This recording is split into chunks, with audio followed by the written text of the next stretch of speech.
الفت میں تو منزل کی ہوس کیسی، یہاں تو عین منزل ہے تھکن سے چور ہو جانا۔ الحمد للہ رب العالمین والصلاة والسلام علی سید المرسلین وعلی آلہ وصحابہ اجمعین۔ اعوذ باللہ من الشیطان الرجیم، بسم اللہ الرحمن الرحیم۔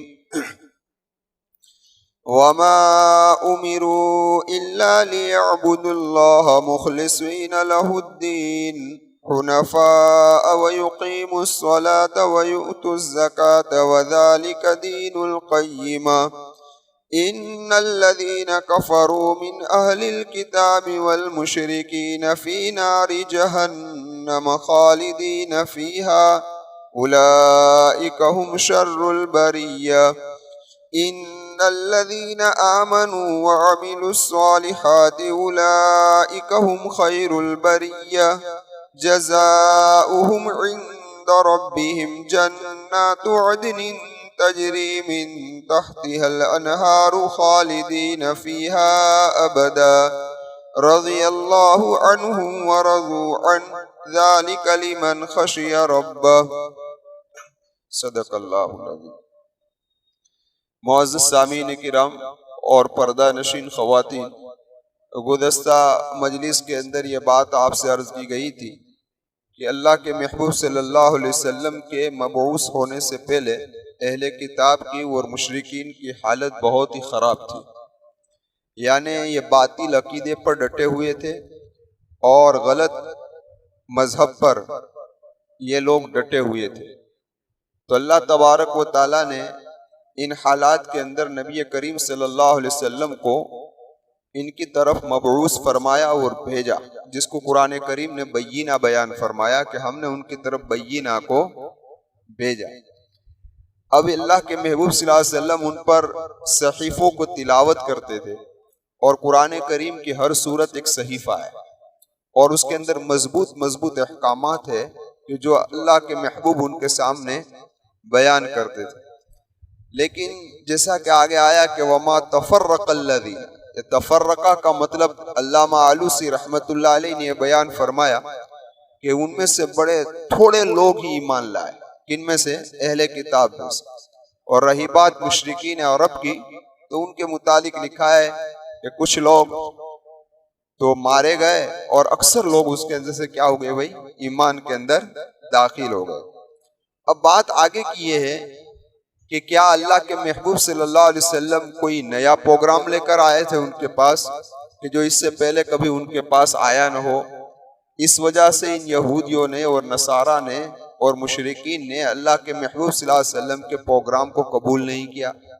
تو قرآن کریم بیان فرماتا ہے کہ وما امروا الا ليعبدوا الله مخلصین لہ الدین، بس انہیں صرف یہی کہا گیا تھا کہ اللہ ہی کی عبادت کرو اور کسی کی عبادت نہ کرو، یہی پروگرام تھا۔ اور یہ پروگرام سارے انبیاء کا مشترک رہا ہے، سب نے یہی کہا ہے کہ کس کی عبادت کرو بھائی؟ اللہ ہی کی عبادت کرو۔ خیر، مخلصین لہ الدین پر امام ابوبکر جساس رحمۃ اللہ علیہ فرماتے ہیں کہ اخلاص فی العبادت، عبادت کے اندر اخلاص اس شخص کو حاصل ہوگا کہ جس آدمی کا عقیدہ شرک سے پاک ہوگا، جس آدمی کے عقیدے کے اندر شرک کی ملاوٹ ہوگی، اس کو کبھی خالص عبادت نصیب نہیں ہو سکتی۔ تو اسی کو فرمایا مخلصین لہ الدین۔ پھر فرمایا کہ حنفاء، حنیف بن جاؤ۔ حنیف کا مطلب کیا ہے؟ یہ حضرت ابراہیم علیہ السلام کا لقب ہے۔ کس کا لقب ہے؟ حضرت ابراہیم علیہ السلام کا لقب ہے، اور اس کا معنی یہ ہے کہ سارے جہاں سے اپنی توجہ کو ہٹا کر صرف اللہ وحدہ کی طرف متوجہ ہو جا، اس کو کہتے ہیں حنیف۔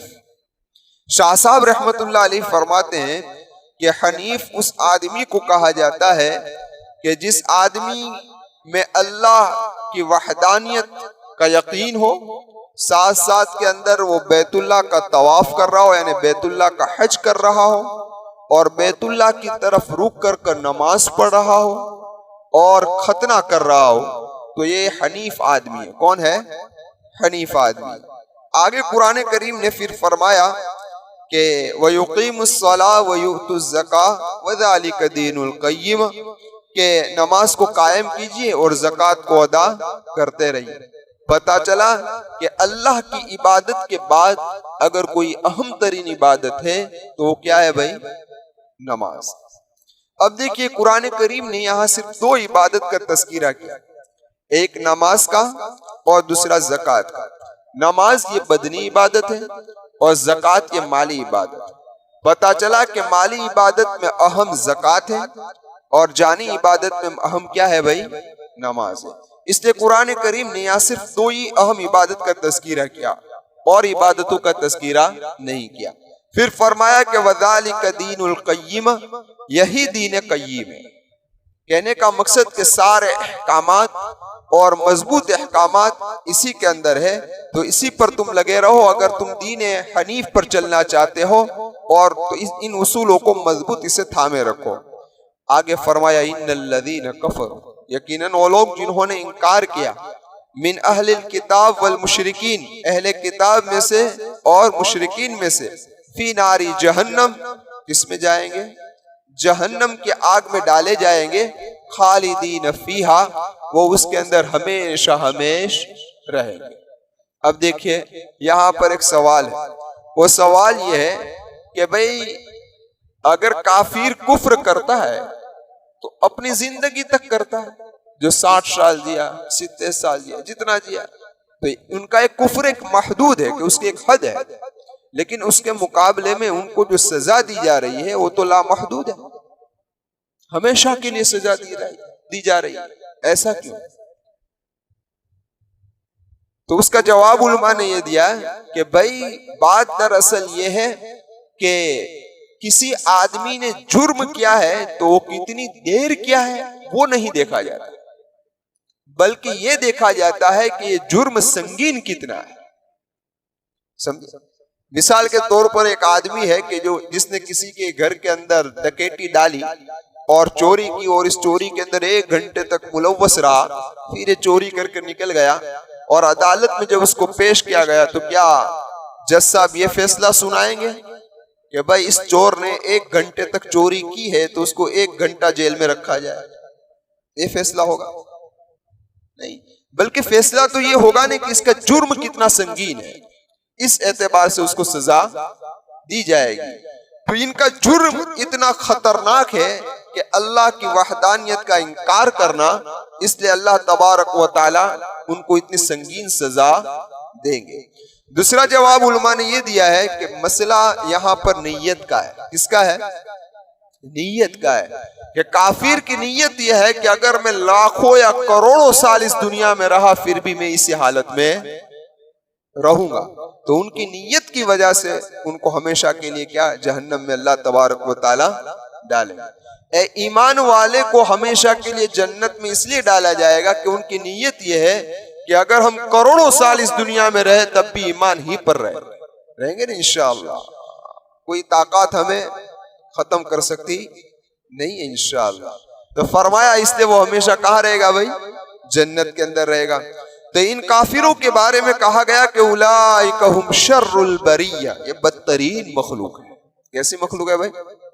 بدترین. اور قرآن کریم نے ایک جگہ تو فرمایا ان شر الدواب عند اللہ، اللہ کے نزدیک یہ بدترین جانور ہے. کہ ذرا دیکھیں تو صحیح، جس طرح جانور ایک گونگا اور بہرا ہوتا ہے اور اس کے اندر عقل نہیں ہوتی، بس یہی ان کا کام ہے کہ عقل سے کام لیتے نہیں، اللہ کی قدرت کو دیکھتے تو اللہ کی وحدانیت سمجھ میں آ جاتی، لیکن یہ غور و فکر کرتے نہیں. پتا چلا کہ اگر ایمان نہ ہونے کی حالت کے اندر انسان چاہے اتنی ترقی کر جائے، چاہے چاند پر پہنچ جائے، چاہے منگل کی سیر کر کے آ جائے، چاہے بڑے سے بڑا انجینئر ڈاکٹر بن جائے یا بڑے سے بڑا فلسفی بن جائے، لیکن اس کے پاس ایمان نہیں ہے تو وہ بدترین مخلوق ہے. کیا ہے بھائی؟ یہ بدترین مخلوق. اولئک ہم شر البریہ. آگے فرمایا ان الذین آمنوا، یقیناً وہ لوگ جو ایمان لائے، وعملوا الصالحات اور اچھے عمل کیے، اولئک هم خیر البریہ یہی لوگ بہترین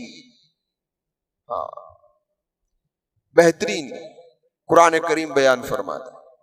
اب ذرا اندازہ لگائیے کہ ایمان کے ساتھ اعمال صالحہ کی قید لگائی، صرف ایمان پر موقوف نہیں کیا، بلکہ بندے کو چاہیے کہ ایمان لانے کے بعد اعمال صالحہ والی زندگی گزارے۔ تو یہ لوگ بہترین ہے، تو بہتر کس سے؟ یعنی ساری مخلوق سے بہتر ہے۔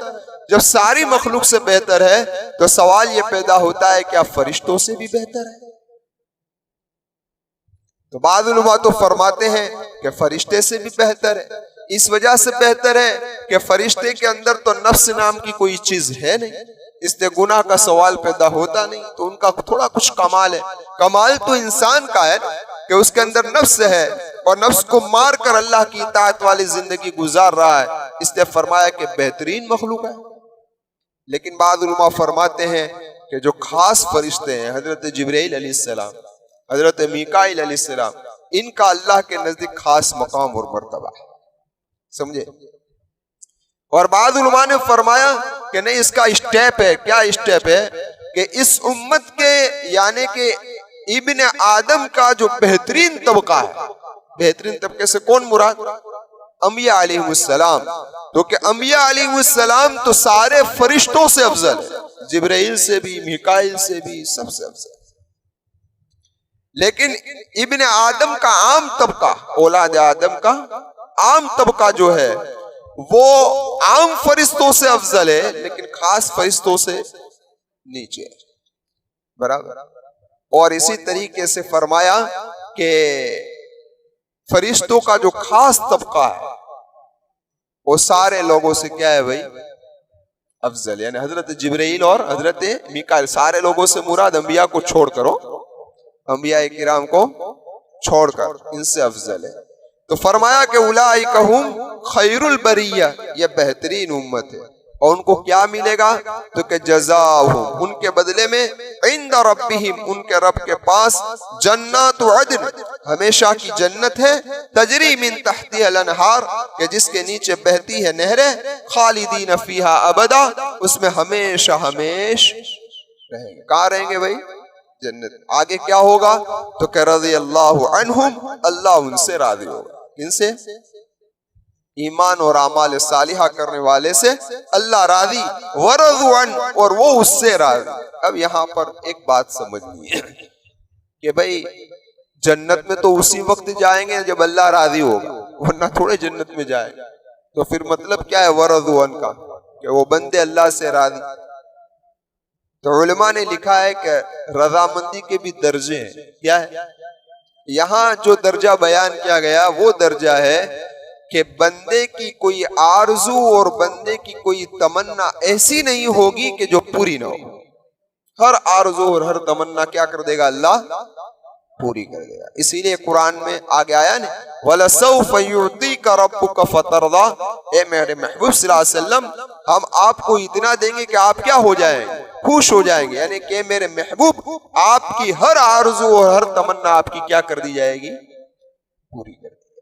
تو یہاں یہ مراد۔ اور بعض علماء نے فرمایا کہ ورضوا عنہ جو یہاں پر آیا ہے، کہنے کا مقصد ہے کہ جب جنتی لوگ جنت کے اندر چلے جائیں گے تو اللہ تبارک و تعالیٰ فرمائیں گے، او جنت والو، کیا تم مجھ سے راضی ہو؟ جنت والے کہیں گے کہ اللہ ہم تو آپ سے راضی ہیں، آپ نے اتنے بڑے احسانات کیے ہم کو، ہم پر، ہمیں جنت میں پہنچایا، ہم آپ سے کیسے ناراض ہو سکتے ہیں؟ ہم سے راضی ہے۔ تو اللہ تبارک و تعالیٰ فرمائیں گے آج میں تمہیں ایک اور چیز عطا کروں گا۔ تو یہ جنتی لوگ تعجب کریں گے اب کیا ملے گا؟ اتنا سارا مل گیا پھر بھی۔ پھر اللہ تبارک و تعالیٰ فرمائیں گے کہ آج میں اعلان کرتا ہوں کہ آج کے بعد میں کبھی تم سے ناراض نہیں ہوں، یعنی ہمیشہ کی رضامندی اللہ تبارک و تعالیٰ۔ تو یہ سن کر جنتی لوگ کیا ہو جائیں گے بھائی؟ خوش ہو جائیں گے۔ ورضوا عنہ، تو اسی کا ورضوا عنہ کا مطلب یہ ہے۔ آگے فرمایا ذالک لمن خشی رب، یہ ان لوگوں کے لیے ہے جو اپنے رب سے کیا کرتے ہیں بھائی؟ ڈرتے ہیں۔ تو دیکھو، خشیت اس خوف کا نام نہیں ہے کہ جو آدمی کسی درندے کو دیکھے، کسی دشمن کو دیکھے، کسی مودی جانور کو دیکھے، جو ڈر پیدا ہوتا ہے اس کا نام خشیت نہیں ہے۔ خشیت اس ڈر کا نام ہے جو کسی کی عظمت اور کسی کی ہیبت کی وجہ سے انسان کے اوپر طاری ہو جائے، اس کے جلال کی وجہ سے، یہ ہے خشیت۔ اور اس کا تقاضا یہ ہو کہ ہر وقت انسان اس فکر کے اندر رہے کہ وہ کبھی ناراض نہ ہو جائے اور اس کو راضی کرنے کی فکر میں رہے، اس کا نام ہے کیا ہے بھائی؟ خشیت۔ تو یہ چند آخری آیت کریمہ تھی، اس کا خلاصہ میں نے آپ حضرات کے سامنے پیش کیا۔ سبحان اللہ و بحمدہ، سبحانک اللہم و بحمدک، و نشہد ان لا الہ الا انت، نستغفرک و نتوب الیک۔